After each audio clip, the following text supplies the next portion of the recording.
New World Order Part 1 Archstone of the Small Kingdom's King. The game would have you believe demons have destroyed Boletaria, and that they would destroy the world we live in. But Alan didn't start off as a demon, and neither did any other demons, come to think of it. It isn't categorically proven, but it is largely implied that all demons were humans once. All demons whose origins are known were once human.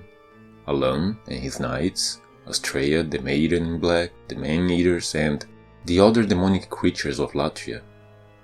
On the other hand, demons who aren't explicitly stated to have been human have no explicit alternative origin. Maybe they were human, maybe they weren't. The Armor Spider, in particular, would seem to imply otherwise, but the beasts of the Valley of Defilement are said to feast on souls and grow strong, but it's worth noting they haven't become demons themselves. If our clarity is tied to our souls, then an animal's innate lack of clarity may prevent it from ever acquiring enough soul power to ascend to demon form. And then there's the old monk. There's no reason to believe a piece of fabric consumed enough souls to become a demon, and so, therefore, the implicit origin is misleading. The conclusion being that if non-human implicit origins can be misleading, and if human-born demons can be mutated into different forms, and if all known origins for demons are human, then there's simply no reason not to assume that all demons were humans once. The Crestfallen's dialogue even hints at this conclusion, but, well, he's too unreliable and shouldn't be taken as evidence, just a hint in the same direction. The first demon of our generation, Alan, is currently trapped beneath the Nexus. The husk of a demon without its demon soul, whose doppelganger rules in its stead. Regardless of how highly powerful men may think of themselves, there's ultimately nothing special about them besides the power they have accrued, and that power will remain the same regardless of who's holding it. The history of the world is the history of the same unending power exchanging hands, and that same power, which had already brought the world to the brink of destruction in a past age, would spread again, bringing corruption in its wake. Part 2 Archstone of the Tower Queen. The sequence in which these kingdoms have fallen is murky, but I'm inclined to start with Latria, on account of its Bloodborne-esque vibes, if nothing else. So, shall we then?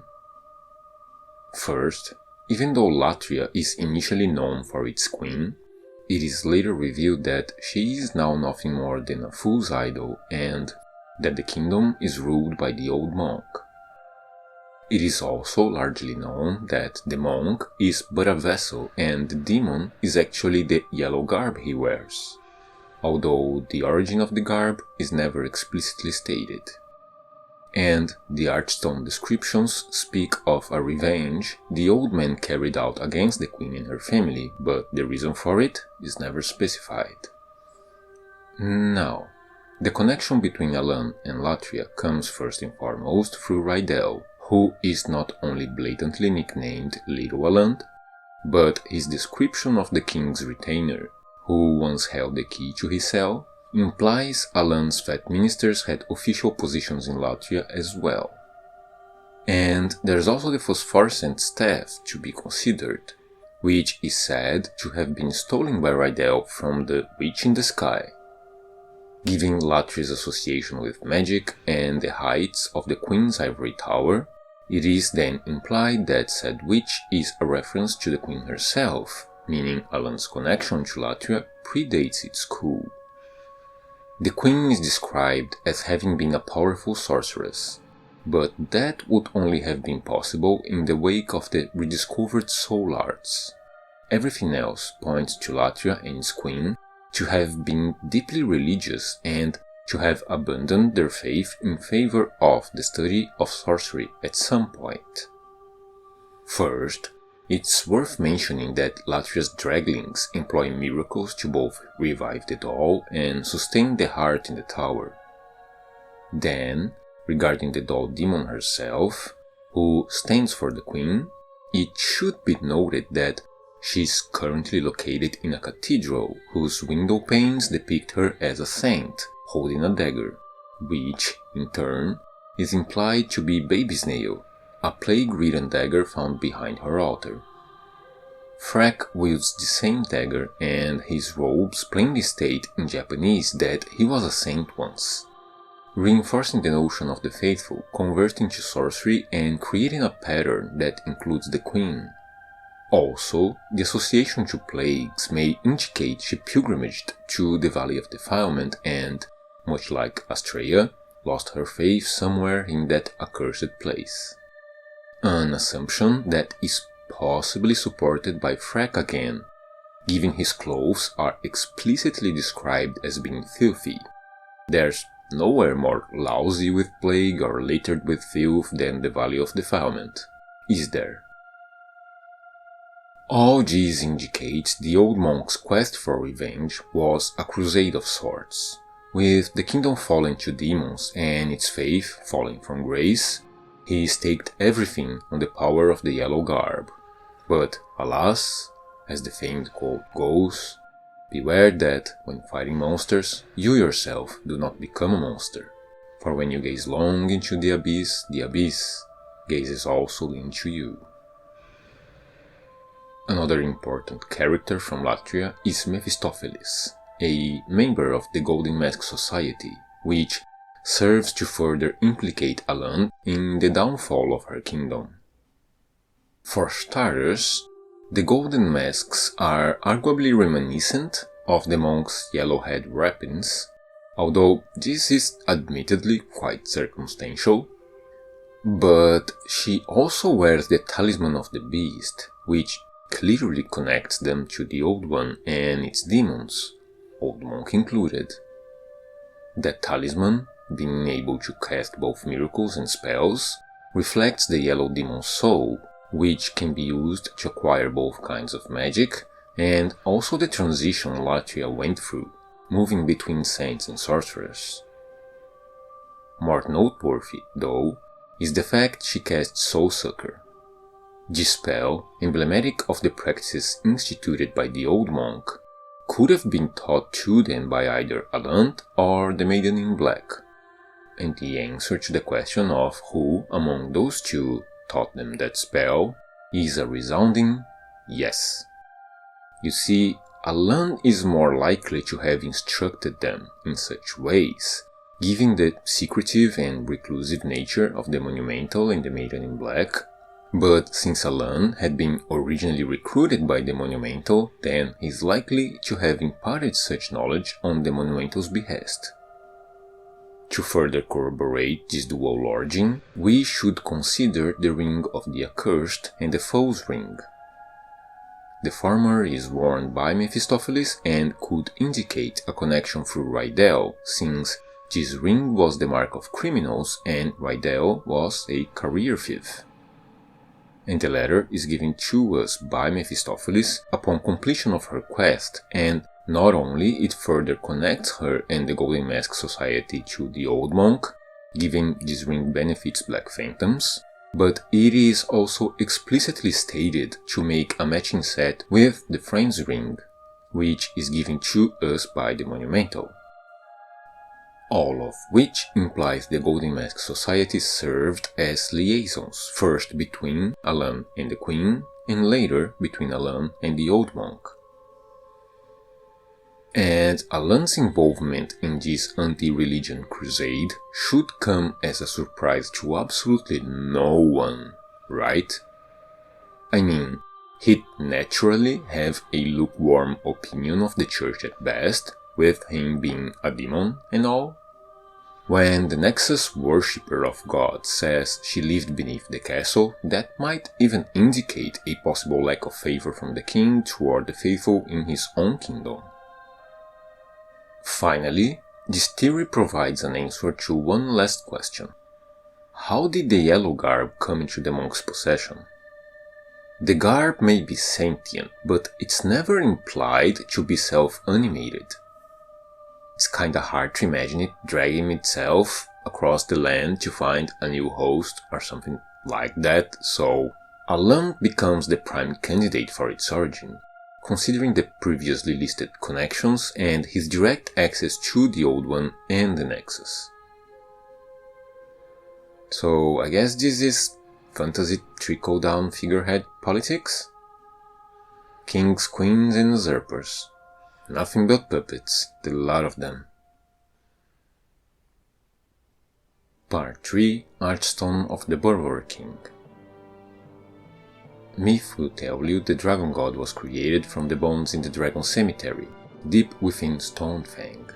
But myths are unreliable at the best of times, and this one in particular is bare bones to the point of uselessness, leaving more than a few questions unanswered.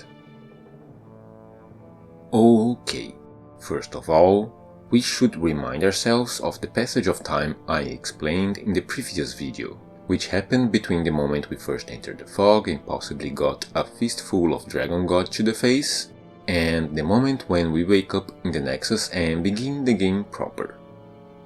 And now we can take this opportunity to acknowledge the presence of an Archstone leading from Boletaria directly into the shrine of the Dragon God. We good?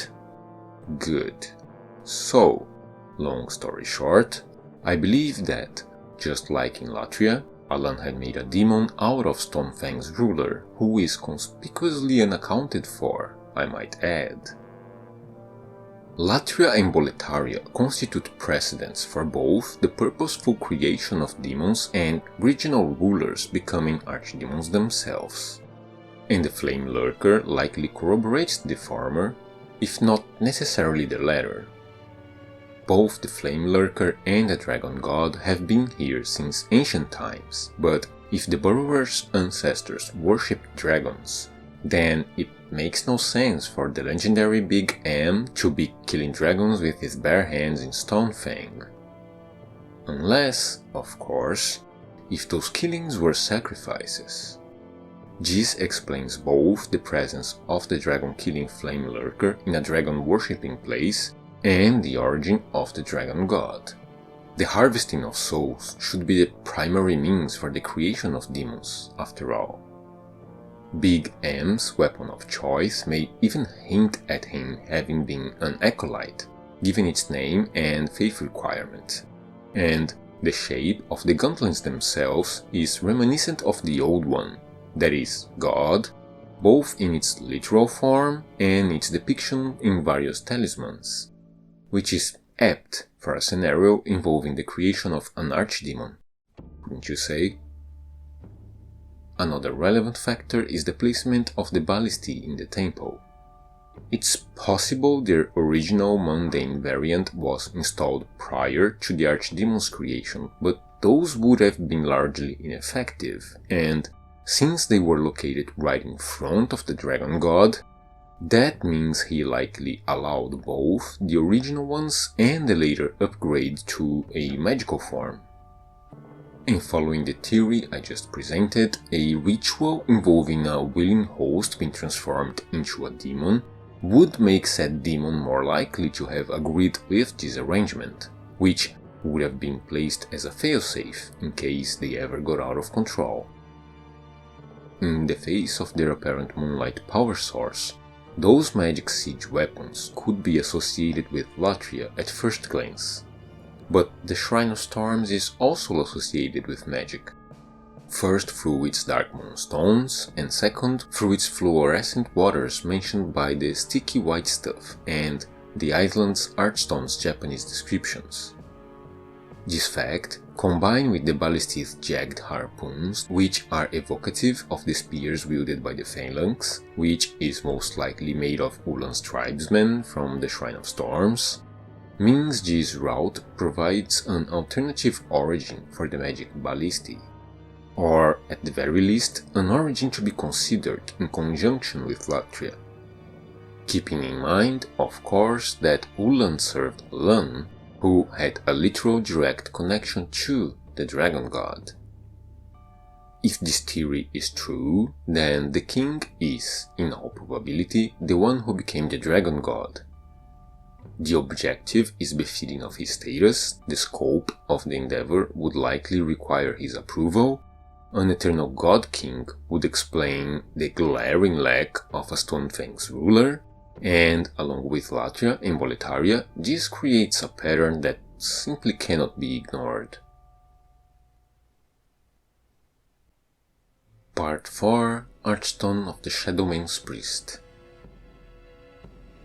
In Japanese, Blight's dialogue states that the island of the Shrine of Storms was once inhabited by a tribe of barbarians that performed rites associated with a mysterious curse, and that have long since perished. Also, the Japanese description for the shrine's archstone states that this island should have been destroyed hundreds of years ago, and that the demons and walking skeletons came after the storm beasts appeared flying in the sky. First, let me say this reinforces the already pretty strong connection between Ulan and the island. In English, Blige and Ostrava reference the tribes and tribesmen, but those terms are more generic than the Japanese dialogue counterparts, referencing barbarians. It also helps my theory regarding the post-tutorial gap period, since Ulan's barbarian tribe is supposed to have perished hundreds of years ago, all of which, of course, helps to establish a connection between said tribe and King Alan of Boletaria. Now, something of note here is the fact that these people willingly offered their souls to the demons, which is effectively equivalent to Latria's soul harvesting and Stormfang's theorized dragon soul sacrifices in its effects. The heroes were offered to the Storm King and his beasts, while their cowards and bird killers were fed to the Adjudicator. And I should point out that the Adjudicator didn't eat their souls, as it is stated in English, just their bodies, which gives us the origin of the souls currently inhabiting reanimated skeletons.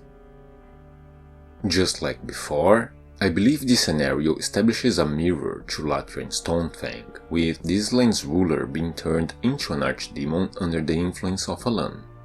The Storm Ruler's sword may even be considered a counterpart to Stormfang's magic ballistae, a failsafe specifically designed to operate against their new demon overlord. All the mechanisms are in place, and this time the Storm King is even conveniently called a king. The connection to Alan is a lot more circumstantial here, but given said connection still exists and that Alan is still the envoy of the Old One, then his participation is a reasonable assumption, in my opinion. And the allure in this case seems to have been the promise of eternal life.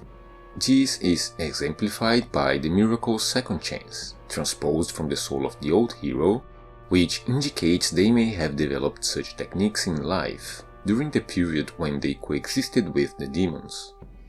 Their ruler still rules, as monarchies without guillotines tend to go, their heroes became airborne royal guards, and their rejects and, again, bird killers became the local neighborhood watch. I'm not sure about the Reapers and Shadowlurkers, but given their sacrifices were purified with light water, then it's possible these creatures are soul dregs born of whatever was washed out of their heroes' souls. Part 5 Archstone of the Mendicant's Leader. In regards to the Six Kingdoms, Alan's participation is likely over at this point, but there are still things worth mentioning about the last two regions, I believe. So, I think the Valley of Defilement is possibly the Lost Land of Murd. The valley was already around during the first Scourge, placing it in the right time frame and, well, The only explicit information we have regarding Murd is that the first temples are supposed to have been built there, and today, the valley draws all manners of clerics and saints to it. And while one might argue they're simply fulfilling their duty of tending to the ill-fortunate souls, Selen Vinland says she can feel a kind of purity emanating from that place, indicating its allure goes beyond the social contract of a supposedly charitable religion. There's something more tangible drawing clerics to the valley. If souls are linked to our clarity and consciousness, then using soul arts should have an effect on our minds to a degree. If the valley is the birthplace of the original religion the current one is derived from, and therefore of miracles as well, then by devoting themselves to the worship of God and its miracles, these clerics might develop a link to this place, a kind of echo, and are compelled to pilgrimage to their faith's motherland without even knowing why. And lastly, taking into consideration the Talisman of Beasts, then it's reasonable to assume that, at the time when the first temples were built, they worshipped the Old One rather than the church's current god. In the intro saying, "On the second day upon earth was planted an irrevocable poison, a soul-devouring demon," might indicate the valley was not only the birthplace of the church, but also of the Old One as well. Either the Old One itself or the process of its creation would have corrupted the land around it, resulting in the marsh of rot we see today. This means the original witches who became monumentals were responsible for this land's downfall, and now, well, now they have Astrea. She was a proper saint before becoming an archdemon and is implied to have done so out of the goodness of her heart, out of pity for these ill-fortunate people, until you realize she eases their pain by consuming their souls.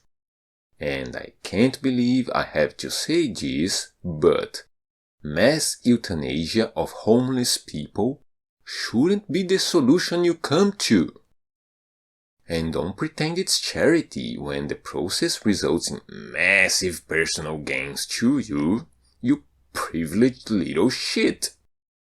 Oh, poor me, being worshipped as a god and warding off the demons that would harm me, massively boosting my magical powers and possibly extending my natural life indefinitely. You're eating their souls, lady! If you wanna help them, provide a material increase to their standard of living. Otherwise, fuck off the valley! Your gap year is over. You got your tax breaks. Just go home. You created a pool of blood rot filth babies around you. Just go home. Part 6. Northern Limit. The great giants of the Northern Lands are one of the biggest mysteries in this game, quickly introduced and promptly removed from the story almost entirely. But certain speculations can still be made, I think. First, the term giant is likely not a figure of speech. They weren't huge humans, they were actual giants. This is inferred by the massively oversized religious signs and wards the Old One lumbers around on its back, which could only have been placed there by giants. Having survived the first scourge and having been given an Ardstone, it's safe to assume that, even though they had originally worshipped the Old One just like everyone else, they fought against the ancient beast during the war. And the only mentions of giants other than in the Monumental's dialogue come from two weapons, Makoto and Bramt. The magic sword Makoto is named after a giant and, in Japanese, magic sword could also be loosely translated as yokai sword, among some other translations that refer back to its curse. While not exactly a demon, yokais are mystical beings that don't really have a counterpart in the world of demon souls. These being demon souls, though, It's tempting to assume they were actually demons, but they could have just as easily have been something that isn't human, while not being demonic either. A natural species, native to this world. Still in Japanese, Makoto has the meanings of integrity, honesty, and fidelity, implying the possibility of an honored culture and a continued friendship with other races in the aftermath of the Demon War. Brand, on the other hand, is a church weapon said to have been wielded by a giant killer. Now, we may not know what giants would have looked like, but we're all pretty familiar with the many faces of heady fanaticism. Despite having sided against the Old One, and regardless of how close the relationship with the other kingdoms may have been, they weren't human, and the evolution of the Church of God would eventually see them as demons, whether that's what they were or not. Now, their world is in eternal pure black tendency and their archstone is broken. And I think the implication here is, well, I think the implication is genocide. You might be inclined to think, well, the Dark World tendency means they were demons after all then. But even regions filled with nothing but demons and the undead, like the Shrine of Storms, still maintain a neutral tendency for the most part. Dying in human form is actually the easiest way to get a region's tendency to pure black. But what if that doesn't apply only to humans? What if killing giants did the same thing? An act of genocide doesn't necessitate achieving complete extermination though, mind you. You still get points for trying. The giants could still be alive out there, but I truly believe the implication here is that of another witch hunt, and that either the church succeeded in wiping them out, or that things got so bad during the conflict that they decided to cut their losses and simply cut access to the giants altogether. I guess it's no wonder nobody ever talks about the giants, right? I mean, who today remembers the Armenians, after all? The Old One is presented as a force of nature, but it requires human meddling in order to produce and spread the fog. Meanwhile, humans are demonic despite the fog. Just ask the hanged witches or the draggling merchant. Demons are humans enthralled by the fog, and progress is whatever you want to call progress. It can be civilization and math and science and philosophy, along with a class system that exploits and belief systems that oppress, and the mandate to civilize others that conquers at the tip of the sword. And it can also be the power we harness to make everything better, just like magic, for some of us, for a time, even though we know it won't last that long, and that there'll be hell to pay afterward. The point of this story isn't that demons are evil. The point is that humans can be, and that when we let evil humans fuck around, the rest of humanity gets to find out. The Old One isn't immoral, it's amoral. It isn't evil, it just is. The colorless fog isn't evil, it's reckoning. It's the world reaping an insane-clad human harvest of death, chaos and destruction. And our character in this story is living proof that, if you have swords, then maybe you should use them on characters enriching themselves with soul power, or any other kind of power for that matter, rather than the miserable draglings of society. And that, you better do it before it's too late.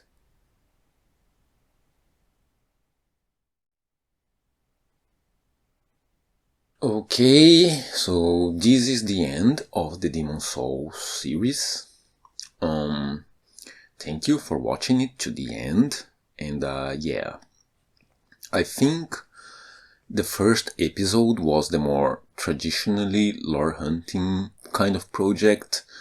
The other two, the second episode was, I think I see it as a bit more technical. Like I said before, like it's an exploration of certain rules that create a foundation, a framework for the lore, for this world, how it works. And now this third one, it's a